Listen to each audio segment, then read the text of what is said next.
खुली बात भाग 1।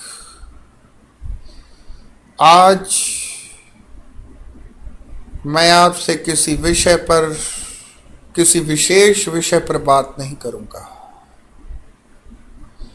कुछ मिली जुली बात होगी आपसे और इसका एक क्रम जारी रखा जाएगा।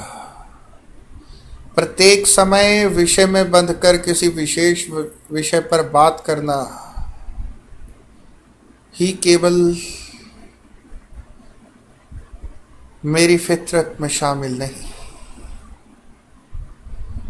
और प्रत्येक समय किसी विशेष विषय ही को समझना, सुनना और विचारना, इसकी भी प्रत्येक समय कोई आवश्यकता नहीं है। जिस प्रकार की बातें या जो बातें मैं आज आपसे करने जा रहा हूं या आगे करूंगा, इन बातों को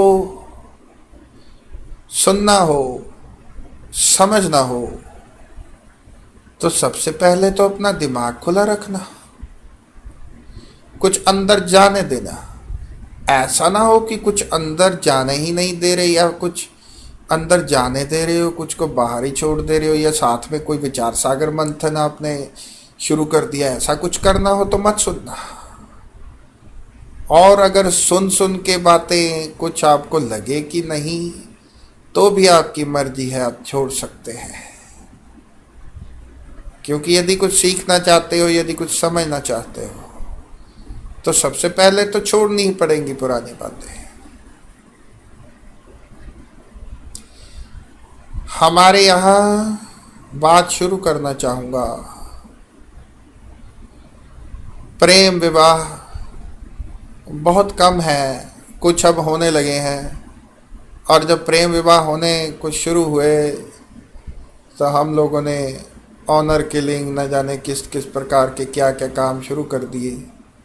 फिर भी कुछ पढ़े लिखे लोग करवा रहे हैं, लेकिन फिर भी हम जात को मानते हैं, धर्मों को न जाने क्या क्या मानते हैं। लेकिन मैं बात शुरू करता हूं तुम्हारे अरेंज मैरिज से, जो तुम्हारे अरेंज करके शादियां करवाई जाती हैं, पूरा प्रबंध करके। तुम्हारी यह शादियां जिस्म बेचने का वह पेशेवर धंधा है जिन्हें तुम्हारा समाज और तुम्हारा कानून दोनों ही मानते हैं। यह बातें जो मैं आपसे कर रहा हूं, यह मैंने इंग्लिश में भी बहुत सी बातें रिकॉर्ड नहीं की, क्योंकि वो कम से कम इस तरफ से थोड़े समझदार है आपकी तुलना में। आज शादियां जो भी प्रेम के बिना हो रही हैं, मैं मानता हूं कि उनका अर्थ केवल इतना है कि दो जानवर, एक नर एक मादा, मेल और फीमेल, दो जानवर प्रबंध के साथ, पूरे प्रबंधन के साथ ला करके एक खूंटे पर बांध दिए। अब करते रहो जो करना है। अब वो कुछ भी कर सकते हैं। हो सकता है मिलजुल के रहें, हो सकता है थोड़ी देर ही मिलजुल के रहें। मैं ऐसा नहीं कहता कि प्रेम विवाह में ऐसा कुछ नहीं होता, कि प्रेम विवाह में कोई तालाक नहीं होते या कोई झगड़ा नहीं होता। लेकिन आखिरकार प्रेम विवाह जिसको तुम कहते हो, यह देखना पड़ेगा कि जिस प्रेम विवाह की परिभाषा या जो प्रेम विवाह जिसे आप कहते हो, वास्तव में प्रेम विवाह है भी या नहीं। यदि वास्तव में प्रेम हुआ हो तो फिर तो ऐसा होने की संभावना ही नहीं। लेकिन यह प्रेम विवाह नहीं होते जो यहाँ होते हैं अधिकांशतः। इन्हें मैं कहता हूँ आकर्षण विवाह।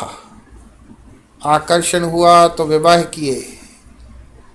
किए, आकर्षित थे, थोड़ी देर ऐसा लगा कि प्रेम ही चल रहा है शायद, थोड़ी देर में सारी बात मालूम पड़ जाती। प्रेम तो था नहीं, आकर्षण मात्र था। तो प्रेम विवाह और आकर्षण विवाह में तो फर्क है। जहां प्रेम है, विवाह करो चाहे ना करो, विवाह का क्या अर्थ है तुम्हारे विवाह का? सामाजिक और कानूनी सुरक्षा देना। और जहां आकर्षण विवाह है, जहां प्रबंध विवाह है, वहां तो तुम्हें आवश्यकता ही है सामाजिक और कानूनी सुरक्षा की। जहां प्रेम है वहां विवाह की आवश्यकता कहाँ है? कोई दो लोग आपस में प्रेम करते हैं, इकट्ठे रहे, उसमें क्या दिक्कत है? और उनके दिमाग में ऐसा ख्याल आना भी नहीं चाहिए कि हम अब विवाह ही कर लें। जरूरत ही क्या है? विवाह किया जाता है सामाजिक सुरक्षा और कानूनी सुरक्षा के लिए, अन्यथा आवश्यकता क्या है विवाह की? कहने का अर्थ, जब मैं इस प्रकार की भूमिका बांध रहा हूं, मैं यह कहना चाहता हूं कि ये तुम्हारा विवाह बड़ी खोखली रस्म है, ये तुम्हारी, और धक्के से बांध के रखने वाला काम है ये। जैसे कि दो लोगों को इकट्ठे कर दिया, भाई अब तुमने इकट्ठे रहना है, फिर कानून अलग करेगा। ठीक है, थोड़ी वकीलों की भी कमाई हो जाती, लेकिन वास्तव में यह विवाह है क्या? दो जानवरों को साथ साथ रखा, जब तक मिल के रहेंगे तो रहें, जब लड़ेंगे तो फिर दो जानवरों को अलग करो। इंसानों का काम नहीं है शादियां करना। इंसान प्रेम करते हैं, शादियां नहीं करते। लेकिन तुम शादियां करवाते हो सामाजिक सुरक्षा के लिए, कानूनी सुरक्षा के लिए, और फिर निकलता क्या है तुम्हारी शादियों में से? तुम कैसी आत्माओं को बुलाते हो? और दाम्पत्य जीवन की तुम्हारे आयु है ही कितनी? 2 वर्ष, 4 वर्ष, ज्यादा हो जाए 7 वर्ष, 10 वर्ष, उसके बाद तो फिर अब बंध गए हैं साथ, तो रहना ही है साथ में। क्योंकि जो बांधा गया उसकी नींव ही तो ठीक नहीं रखी गई। अब फिर चाहे आप आकर्षण के आधार पे साथ में बंध गए हो, और चाहे आप प्रबंधन विवाह के आधार पे बंध गए हो, चाहे प्रबंधन और आकर्षण दोनों है, लेकिन यदि प्रेम था ही नहीं, प्रेम है ही नहीं, तो फिर यह ढोंग, यह दिखावे कब तक चलेंगे? आखिर कब तक तुम छुपाओगे? आखिरकार तो अंदर की तुम्हारे वहशत, अंदर का जानवर बाहर निकलेगा। और जो भी तुम हो वास्तव में वह तो दिखोगे ही कुछ समय बाद। कितनी देर छुपाओगे? और फिर तुम समझौते करके अब बंध गए हैं तो रहना है तो रहते रहते हो, तो रहते रहो। वो तुम रह ही रहे हो सदियों से, कोई आज की बात तो है नहीं। पहले 5-5 रहा करते थे, अब 1-1, 2-2 हो गए। थोड़ा इतना अंतर आ गया है जरूर, अदरवाइज तो वास्तव में तुम रह ही रहे हो। तुम्हारे यहाँ औरत आती है, लाई जाती है किसी दूसरे घर से शादी करवा के। मेरे हिसाब से औरत नहीं आती, कोई गाय भैंस आती है, और गाय भैंस को पूरा चारा वगैरह दे करके भी विदा किया जाता है। कुछ तो चारा दे देते हैं, वो तुम्हारा दाज सामान, और फिर बाद में जहां आई है फिर बाकी का सेवा पानी वह खुद करेंगे। बहुत बुरे हाल है। यदि तुम सच्चे नहीं हो, यदि तुम्हारे वहां दिखावा है, यदि तुम्हें पता है कि कुछ भी हो सकता है, तभी तो तुम शादियां करते हो। यदि लिविंग रिलेशन में रहो, यदि तुम्हें है कॉन्फिडेंस, तुम्हें विश्वास है कि हाँ भाई सब ठीक रहेगा, प्रेम ही है, तो फिर शादी करने की कुछ जरूरत भी नहीं रहेगी।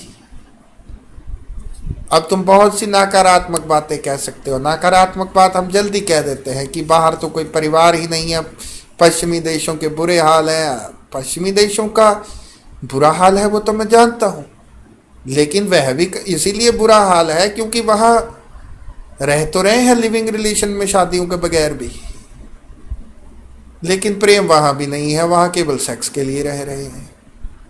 लेकिन प्रेम यहां भी नहीं है, यहां सेक्स, सामाजिक सुरक्षा और कानूनी सुरक्षा, यहां तीन बातें हो जाती हैं।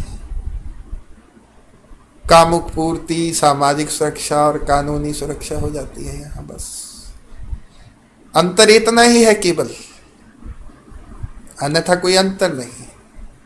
साधारणतः अधिकांशतः यही हो रहा है। मैं यह नहीं कहता कि कहीं भी प्रेम नहीं बचा, लेकिन बहुत कम बचा।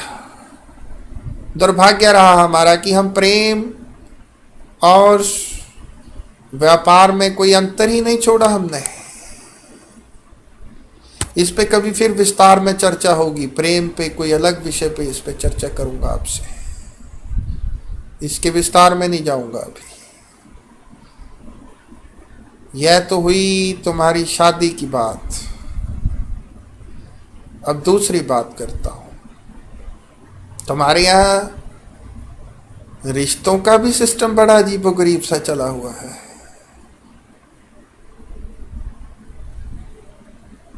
अब रिश्तों की कुछ समझ, कोई रिश्ते क्यों बनाते हो तुम, संबंध क्यों बनाते हो तुम, संबंध बना के उनको नाम क्यों देते हो तुम? तुम्हें विश्वास ही नहीं खुद पे। हो सकता है कि अगर भाई बहन के रिश्ते को सीमित न किया तो दोनों आपस में सेक्स करने लग जाए। अगर माँ बाप और बच्चों के बीच की मर्यादाओं को, तुम जानवर हो तुमने कहां तक जाना है, कैसे जाना है? अरे जानवरों को भी मालूम होता, कुछ तो मालूम ही होता जानवरों को भी। तुम्हें भी मालूम होना ही चाहिए था, लेकिन नहीं। तुम्हें तो नाम देने की जरूरत पड़ेगी। नाम के हिसाब से हर रिश्ते को नाम देकर उसके लिए कुछ कानून, कुछ नियम बनाने की जरूरत पड़ेगी। जानवरों से भी बदतर है वास्तव में हम लोग। अन्यथा बड़ी साधारण सी बात है कि कोई नाम से क्या होता है। रिश्ता प्रेम का है, रिश्ता भावनाओं का है। यदि जिस भी प्रकार का संबंध है किसी भी दो लोगों में या दो से अधिक लोगों में, उसी प्रकार के संबंध को कोई परिभाषित नहीं करना पड़ता, कोई नाम देने की जरूरत नहीं पड़ती उसको। वह वैसे ही हमें समझ में रहता, ज्ञात रहता है अंदर से ही। लेकिन यहां अंदर बाहर जैसा कुछ है भी तो नहीं। आप लोग भी ठीक हो तो कुछ करना ही पड़ेगा आखिर। सेक्स के विषय में, काम के विषय में आपकी कोई सही शिक्षा भी न रही। यूं तो आपके पास, वैसे तो आप पश्चिम को बुरा कहते हो, पर वास्तव में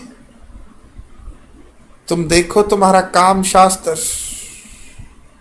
कितना पुराना है। पश्चिम में तो सेक्स की चर्चा बहुत बाद में शुरू हुई। तुम्हारा काम, तुम्हारे काम सूत्र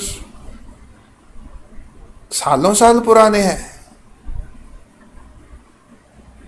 लेकिन वहां भी बहुत सी कमियां छोड़ दी गई।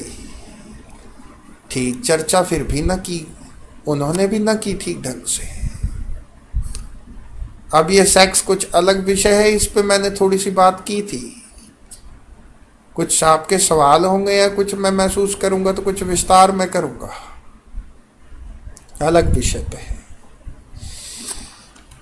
लेकिन यहां जो ओपन खुली बात आपसे कर रहा हूं, यह थोड़ा थोड़ा आपको जगाने के लिए, थोड़ा हिलाने के लिए, थोड़ा उठाने के लिए, थोड़ा समझाने के लिए। फिर समझाऊंगा भी बहुत सारी चीजें, बहुत विस्तार में, विभिन्न विषयों के रूप में भी। लेकिन अभी तो कह रहा हूं आपसे कि थोड़ा जाग जाओ, थोड़ा हिलाना डुलाना पड़ेगा आपको। अच्छे से सो रहे हो अभी तो तुम लोग। रिश्ते बनाते हो, रिश्तों को नाम देते हो। संबंध कोई बनाना नहीं पड़ता, रिश्ते को कोई नाम देना नहीं पड़ता, तुम्हें तो देना पड़ता है। कुछ संदेह है स्वयं पर, पता नहीं कहाँ क्या हो जाएगा। अन्यथा प्रेम और भावनाएं, इनको तुम किसी सीमा में कैसे बांध सकते हो?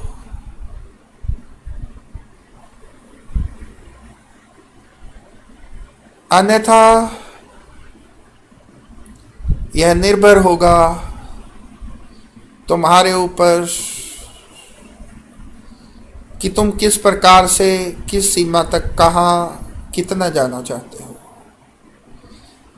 तुम पश्चिम को इतना दोष देते हो, पश्चिम तुमसे ज्यादा विकसित है, तो क्यों है फिर तुमसे ज्यादा विकसित? तुम सदियों से अपनी संस्कृति, अपने परिवार, अपने घटिया तरह के वस्तुओं को संभाल के बैठे हो।